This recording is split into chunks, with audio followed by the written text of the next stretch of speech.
Casi todos hemos escuchado alguna versión de esto. El sufrimiento forja el carácter. Sin dolor no hay crecimiento. A nosotros nos costó caro, y tú también tienes que pasar por lo mismo. La idea es tan común que casi nadie la cuestiona. Más bien suena como una verdad moral, casi como una ley de la vida. Pero si te paras un segundo y preguntas algo sencillo, ¿de verdad el sufrimiento hace a las personas más fuertes? La respuesta no es tan clara como parece. Hoy quiero desarmar de dónde viene este culto al sufrimiento, por qué es tan difícil de cuestionar psicológicamente y por qué, en la práctica, casi siempre termina lastimando más que ayudando a desarrollarse. Este rollo del sufrimiento no es una moda pasajera ni un efecto colateral del estrés moderno. Es algo que lleva más de 2000 años muy arraigado en la cultura occidental, cambiando de forma pero sin desaparecer. Para entender por qué todavía vemos el sufrimiento voluntario como algo bueno, hay que ver cómo ha cambiado el significado del dolor a lo largo del tiempo. El cristianismo le dio un giro radical al sufrimiento comparado con el mundo antiguo. La crucifixión de Cristo no fue solo una ejecución cruel, se convirtió en el evento central de la historia de la salvación, un sacrificio voluntario por los pecados de todos. Desde ahí el sufrimiento dejó de ser mera desgracia y pasó a ser algo sagrado, un camino hacia la verdad, la purificación y la elección divina. Se armó toda una tradición de imitar a Cristo, ascetismo, rechazar los placeres del cuerpo, mortificar la carne, estigmas, locuras santas. En la ortodoxia oriental esto se ve clarísimo en el ideal del corazón doliente, la dulce tristeza y el arrepentimiento como algo normal, incluso deseable. El sufrimiento se vuelve una escuela de humildad y al mismo tiempo una señal de que estás especialmente cerca de Dios, a quien el Señor ama, lo disciplina. En el catolicismo pasa algo parecido, pero más organizado, devoción a la pasión, vía crucis, penitencias físicas. El mensaje es el mismo, el dolor limpia y eleva. Para comparar, en el judaísmo clásico el sufrimiento casi nunca se romantiza. Se ve como consecuencia de romper la alianza, como castigo o como prueba que hay que superar. El ideal es una vida bendecida aquí y ahora, vivir muchos años, tener hijos, prosperar, vivir en paz en tu tierra. Hasta la era mesiánica se imagina como el fin del sufrimiento, no como su victoria. Por eso cuando el cristianismo puso el dolor en un pedestal, fue una de las rupturas más fuertes con la lógica judía. En la tradición confuciana también hay sufrimiento, pero juega un papel totalmente distinto. Está ligado al cumplimiento de los deberes sociales, piedad filial, servir a la familia y al Estado, mantener la armonía. La persona virtuosa aguanta las dificultades no para salvar el alma, sino para que el orden social funcione. Aquí no existe el dolor redentor. El sufrimiento es una herramienta de autodisciplina y cultivo moral. El ideal es el hombre noble, Junzi, que soporta las dificultades con dignidad, sin perder la compostura. El sufrimiento debe ser contenido, casi con estilo, no convertido en religión. Con la Reforma llega otro giro. Como explicó Max Weber, la doctrina calvinista de la predestinación ponía a la gente en una angustia existencial, no sabes si Dios te eligió o no. Lo único que te queda es buscar señales indirectas. Esas señales son el trabajo, la disciplina, el ascetismo en el mundo, aguantar privaciones y posponer placeres. El éxito laboral y el ahorro empiezan a verse como posibles pruebas de que Dios te favorece. El sufrimiento y el esfuerzo dejan de ser castigo y se convierten en demostración de que vales. Ya es casi una versión secular del culto al sufrimiento, donde el dolor y la resistencia sirven como medidores de valor moral. Hoy vemos la versión más simplificada y sin Dios de esta misma lógica. Sin dolor no hay ganancia, o, no pain, no gain, la cultura del hustle, romantizar el exceso de trabajo y el burnout, el culto a la disciplina y al autocastigo, todo eso viene directo del ascetismo religioso, pero sin el cielo de premio. Las historias de éxito casi siempre tienen una etapa de sufrimiento épico, cuanto más dura la lucha, más creíble el final feliz. En el gym, las dietas, el coaching empresarial, el crecimiento personal, en todos lados te venden el sufrimiento voluntario como el precio obligatorio para valer algo. Hasta la depresión y el agotamiento emocional se estetizan en redes, lágrimas bonitas, el artista torturado, el burnout heroico.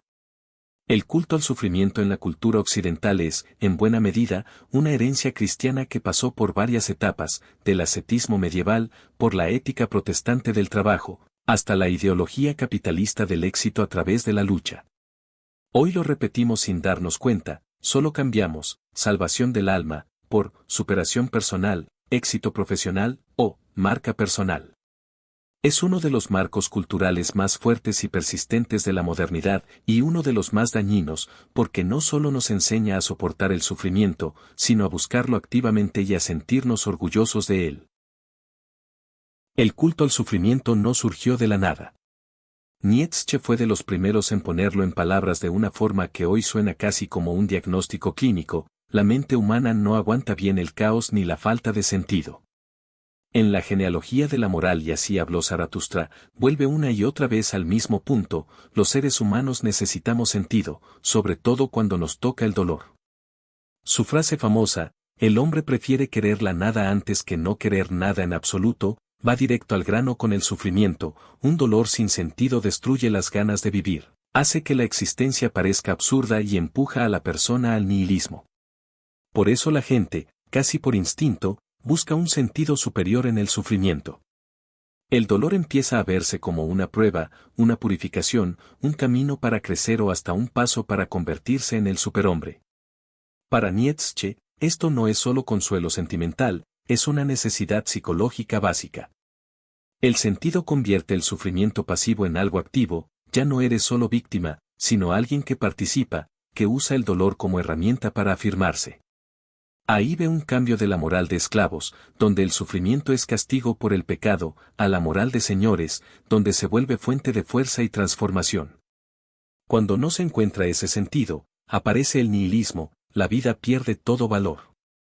Para Nietzsche, los mitos, las religiones y los sistemas filosóficos no surgen por casualidad, sirven para justificar el dolor, porque la realidad cruda es demasiado brutal para que la psique la soporte. No es debilidad, es un mecanismo de adaptación. Paradójicamente, la ilusión de sentido es mucho más llevadera que el vacío puro. La psicología moderna confirma bastante esta intuición, pero con palabras más de investigación empírica. El concepto clave es el construcción de significado, el proceso por el cual una persona integra experiencias negativas en una visión del mundo coherente. Esa reorganización baja el estrés, aumenta la resiliencia y reduce mucho el riesgo de depresión y estrés postraumático. La versión más influyente de estas ideas es la logoterapia de Viktor Frankl. Habiendo sobrevivido a un campo de concentración, Frankl decía que la motivación principal del ser humano no es el placer ni el poder, sino la búsqueda de sentido.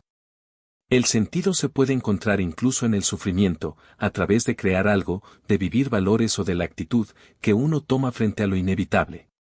Cuando el dolor cobra sentido, deja de ser solo destructivo.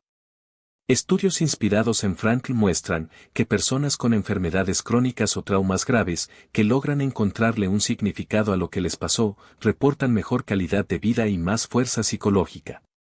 Sin eso, el sufrimiento se convierte en un vacío existencial de apatía y desesperanza.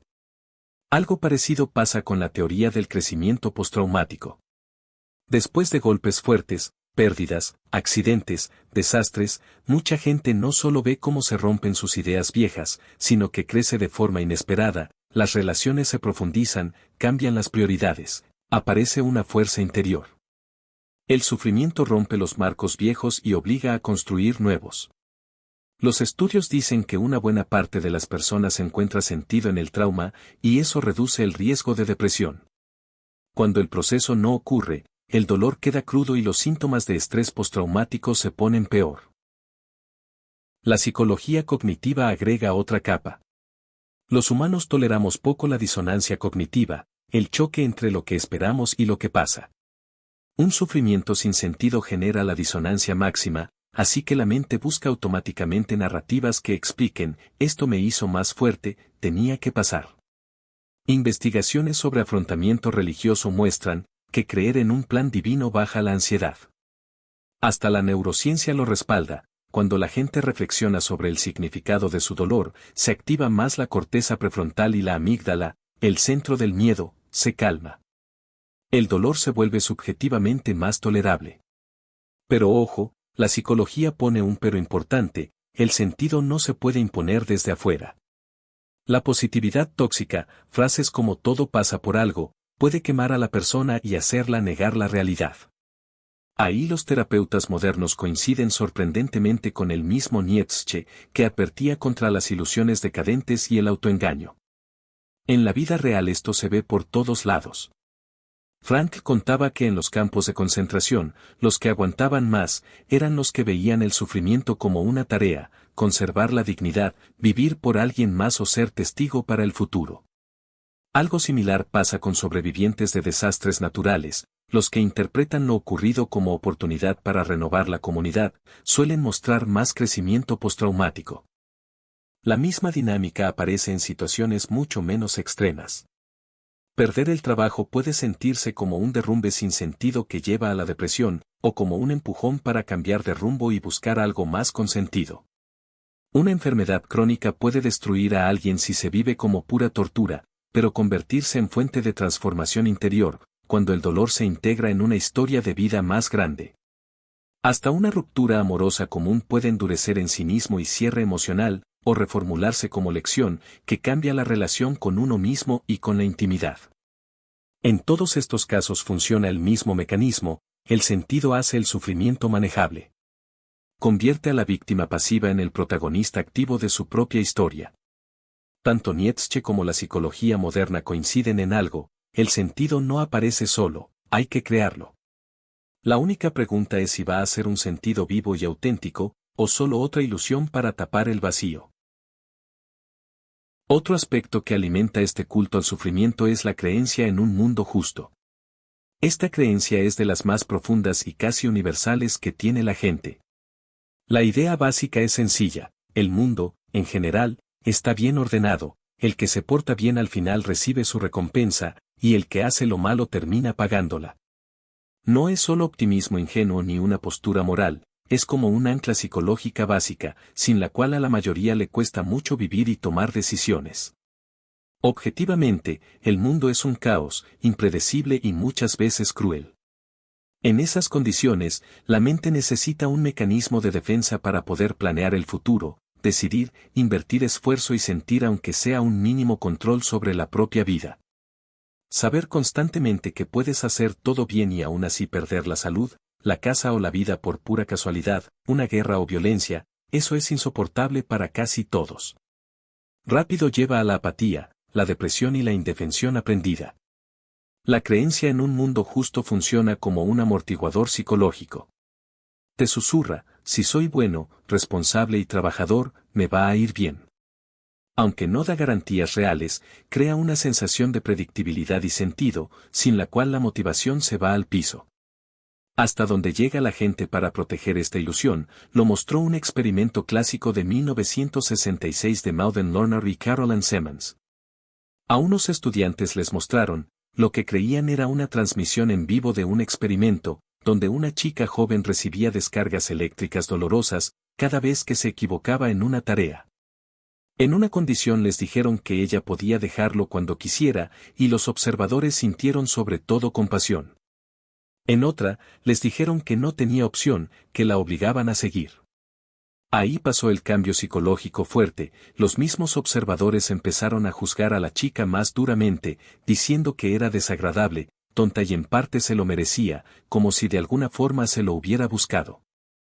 La conclusión fue dura pero clara, es psicológicamente más fácil condenar a una víctima inocente que aceptar que el mundo pueda ser fundamentalmente injusto. Estudios posteriores afinaron esto y mostraron que la creencia en un mundo justo tiene diferentes caras. La creencia personal, que el mundo me va a tratar bien a mí, suele funcionar como un recurso real, está ligada a más bienestar, menos estrés y más optimismo. Pero la creencia global, que el mundo es justo con todo el mundo, tiene un lado mucho más oscuro. Alimenta el culpar a las víctimas, justificar la desigualdad social, actitudes conservadoras duras y una moral de superioridad.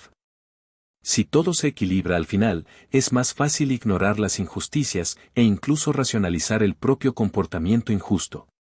No es raro que esta creencia fuerte sea más común entre gente religiosa, sobre todo en tradiciones que enfatizan recompensas y castigos después de la muerte, conservadores, personalidades autoritarias, y quienes tienden a idealizar el orden social actual, pensando que los sistemas malos no surgen sin razón.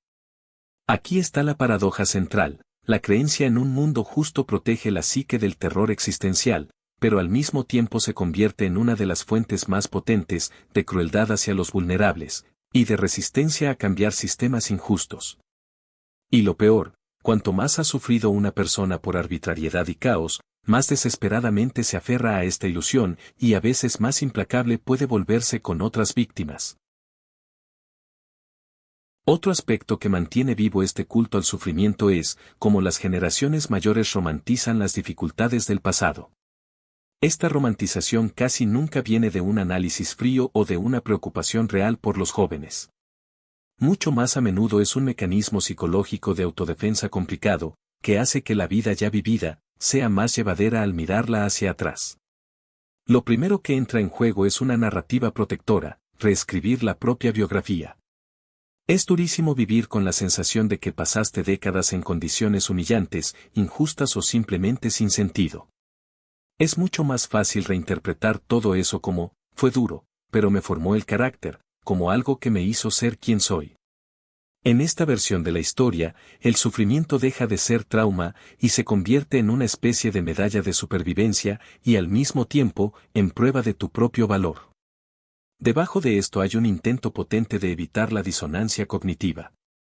Admitir a los 50, 60 o 70 años que te explotaron durante décadas, que el Estado, tus papás o la sociedad te engañaron y que tu vida pudo haber sido muy distinta, eso es admitir que te robaron una parte enorme de tu existencia. Para la psique, es casi insoportable. Es mucho más seguro decirte, tenía que ser así. Estaba bien. Me forjó el carácter. Aquí también entra en escena una versión retrospectiva de la creencia en un mundo justo.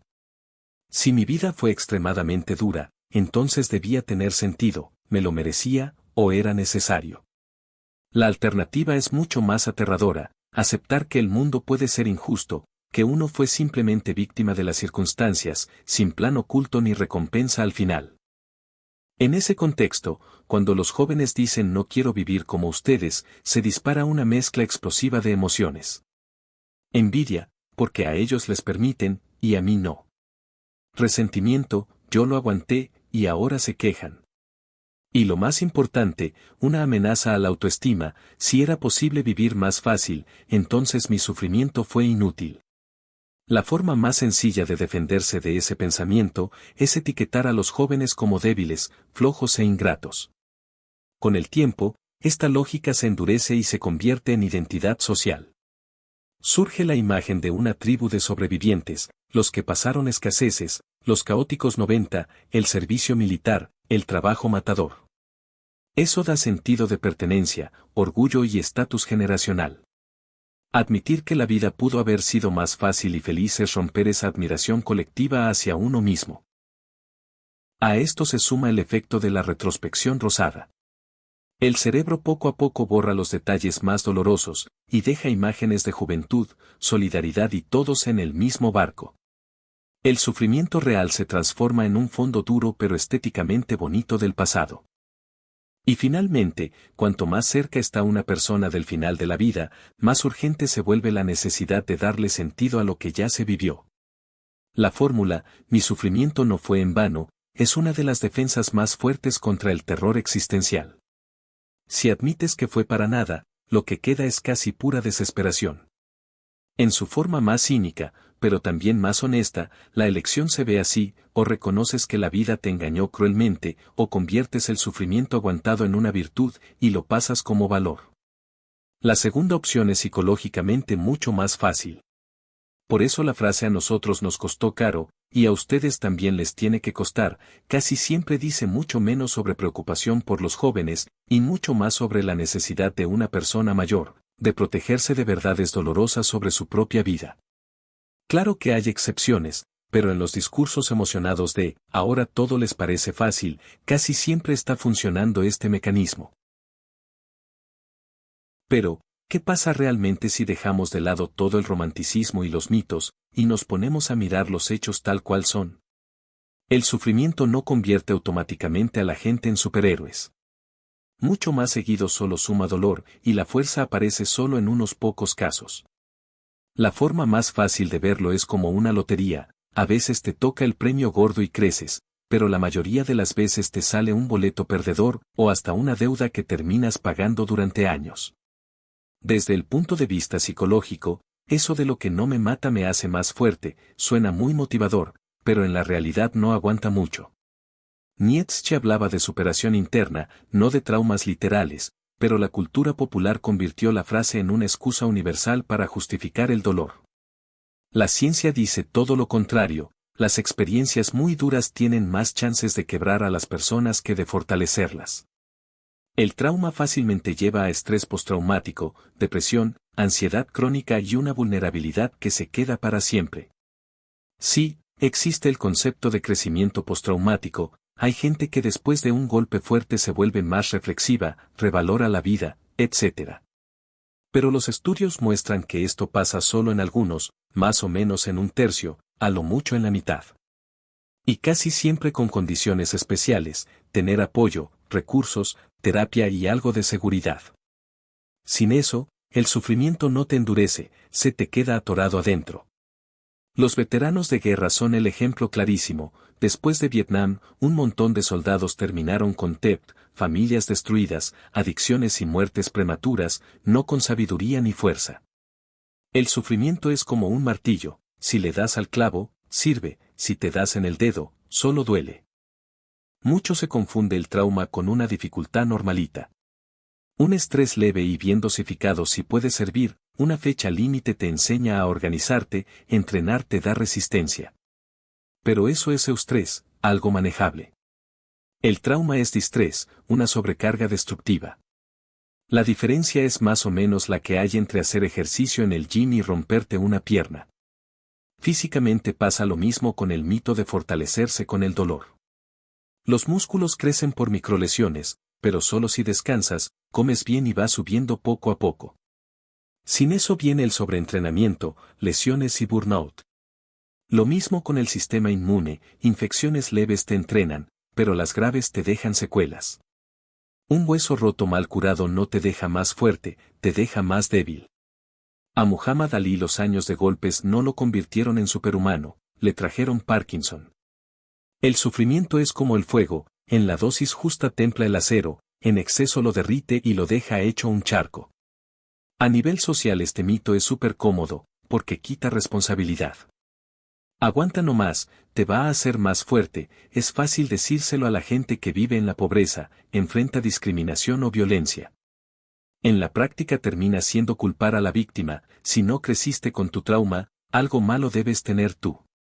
La sociología muestra lo opuesto, las dificultades no fortalecen automáticamente, se acumulan, se transmiten y crean ciclos de pobreza, enfermedad y vulnerabilidad social. Desde la evolución, el sufrimiento ni siquiera está diseñado para hacer crecer. El dolor es una alarma de peligro, no un mecanismo de desarrollo. La evolución no fortalece a la gente con traumas, simplemente elimina a los que no aguantan. Hasta filosóficamente el sufrimiento casi nunca se vio como meta. Epicuro decía que hay que minimizar el dolor, no glorificarlo.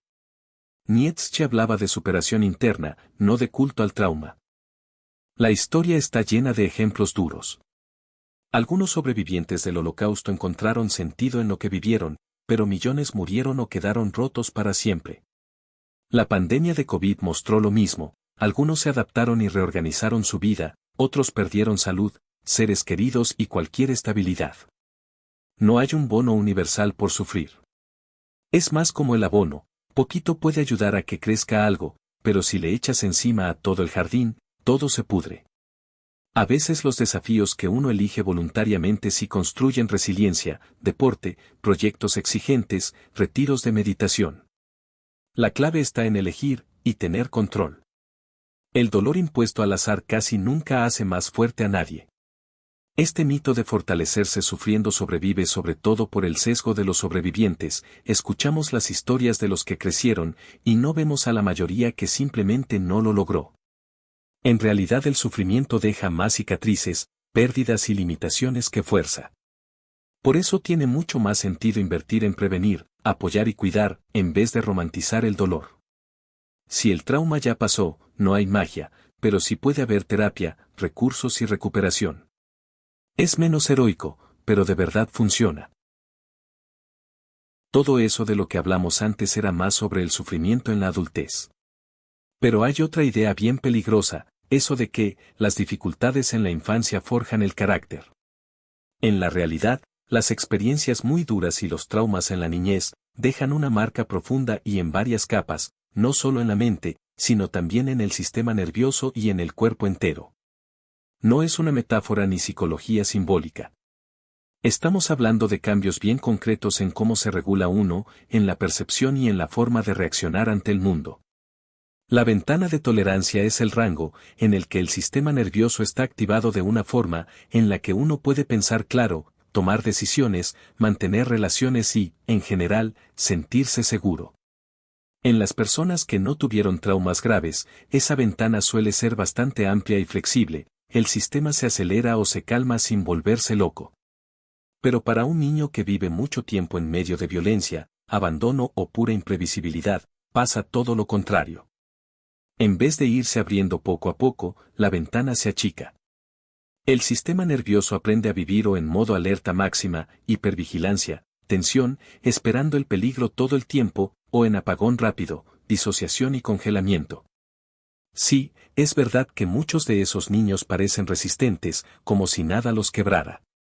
Realmente aguantan cantidades enormes de estrés. Pero esa capacidad tiene un costo altísimo, termina reconfigurando por completo su sistema de autorregulación.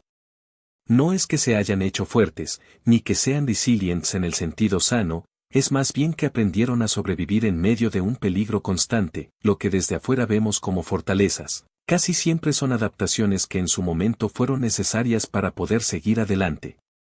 Por ejemplo, se adaptan rapidísimo al caos y a las situaciones más extremas. Tienen una empatía enorme, a veces hasta exagerada, captan al instante cualquier cambio de humor o la más mínima señal de amenaza. Pueden trabajar a máxima intensidad durante muchísimo tiempo sin parar. Sienten una sensibilidad muy fuerte hacia la injusticia. Y en medio de una crisis, cuando los demás se desmoronan, ellos logran recomponerse. Todas esas cosas, de niños, realmente les ayudaron a sobrevivir. El problema es que funcionan a un costo energético brutal y no están pensadas para sostener una vida larga, tranquila y estable. Con los años, ese modo, guerra permanente, empieza a pasarle factura a todo el organismo. El sistema nervioso queda hiperactivado crónicamente o, por el contrario, se va a una disociación casi constante. La variabilidad cardíaca baja, el cortisol se mantiene elevado todo el tiempo, y los mecanismos de estrés se terminan agotando. Emocionalmente se les hace muy difícil calmarse solos. Hay cambios de humor muy bruscos o, al revés, una especie de anestesia emocional. La conexión entre la parte racional, corteza prefrontal, y la parte emocional, amígdala, pierde coordinación. En lo cognitivo aparecen problemas para concentrarse, para recordar cosas, para tomar decisiones bajo presión. La atención se fatiga muchísimo más rápido. Físicamente pueden aparecer problemas autoinmunes, dolor crónico, síndrome de fatiga, envejecimiento prematuro de los vasos sanguíneos, desajustes en todo el eje hormonal del estrés. En las relaciones se les complica confiar y crear intimidad de verdad, o evitan acercarse mucho o terminan cayendo en codependencia. Los patrones de apego quedan bastante distorsionados. La autoestima lleva un ruido de fondo permanente de, algo está mal conmigo. La autocrítica es durísima, el perfeccionismo se vuelve un escudo. En el fondo piensan algo así como, si soy perfecto, nadie me va a rechazar ni me va a castigar. Y después de tantos años luchando internamente sin parar, muchas veces aparece cinismo, agotamiento emocional profundo, sensación de vacío y de que nada tiene mucho sentido. Uno de los patrones más visibles es lo que llamamos productividad tóxica. La persona puede ser increíblemente efectiva, pero lo paga caro, trabaja hasta quedar destruida, casi sin registrar el cansancio. Siente vergüenza o culpa enorme si descansa. Vive las pausas como si fueran una amenaza, si paro, todo se me va a caer. Y termina atando casi todo su valor personal a lo que produce o logra. En el fondo, esa hiperproductividad es una forma de mantenerse en movimiento constante para no tener que enfrentar la impotencia y la vulnerabilidad, dos cosas que, cuando eran niños, resultaban demasiado peligrosas. La idea de que, las dificultades forjan carácter, es peligrosa. Esa frase suena reconfortante, pero en realidad hace varias cosas destructivas al mismo tiempo. Minimiza el sufrimiento de los niños, libera de responsabilidad a los adultos y a los sistemas, impide que la sociedad cree entornos más seguros y hace que los sobrevivientes sientan vergüenza de su dolor. Peor aún, bloquea que pidan ayuda, los demás lo aguantaron, entonces yo también debería. La evidencia científica dice lo contrario, cuanto más grave y prolongado el trauma infantil, peores son los resultados de salud física y mental a largo plazo. Los estudios de ACE y muchísimos trabajos posteriores lo confirman una y otra vez. El crecimiento postraumático existe, sí, pero no anula el daño, requiere muchos recursos y apoyo, y es mucho más común después de traumas únicos y puntuales, que después de años de abuso o negligencia en la infancia. El trauma infantil grave no te hace más fuerte. Reprograma el sistema nervioso para vivir en zona de guerra. Y después la persona pasa años viviendo como si la guerra siguiera, aunque el mundo alrededor ya sea seguro hace rato. Lo más triste es que mucha gente termina pagando esta adaptación con su salud, sus relaciones y su calidad de vida a los 30, 40 o 50 años. Por eso la postura más sana, tanto de la sociedad como de los cercanos, es algo simple y honesto. No debiste tener que adaptarte a eso. Fue injusto y estuvo mal. Y ahora sí es posible aprender a vivir de otra forma, ya no en modo supervivencia. Ahora vamos a lo más positivo de este tema, que es lo que de verdad nos hace más fuertes. Una de las ideas clave de las investigaciones modernas sobre el crecimiento postraumático, lo que han dicho Tedeschi, Calhoun, Infurna, Hayavik Kreme y otros investigadores, es bien clara, y por eso a veces incomoda. La fuerza no viene del sufrimiento en sí mismo, sino de cómo uno se relaciona con ese sufrimiento. Sufrir solo, sin más, tiene más chances de quebrarte que de fortalecerte. Lo que sí genera crecimiento es lo que los expertos llaman lucha deliberada, un proceso consciente e intencional de enfrentar y trabajar la adversidad.